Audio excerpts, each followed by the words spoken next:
আর ধোয়া চোখ জ্বালা করে, কাশতে কাশতে দম বন্ধ হয়ে যায়। রান্নাঘরে শুধু কালি আর ধোয়া। তাহলে তুমি কোন চুলায় রান্না করবে শুনি? কেন, তুমি ইট কলের উন্নত চুলার নাম শোনোনি? কি বললা? ইট কলের উন্নত চুলা?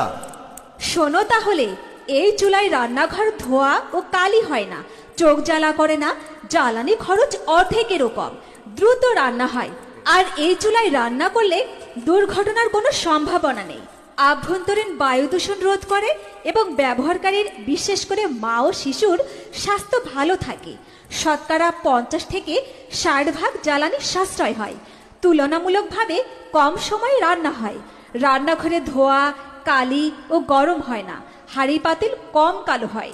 খাবারের মান অটুট থাকে, অগ্নি দুর্ঘটনা কম হয়। সর্বোপরি পরিবেশ ও বনজ সম্পদ সংরক্ষণে সাহায্য করে। রান্নার পর ভেজা কাঠ শুকানো যায়। ওরে বাবা, এই ইট কলের উন্নত চুলার এত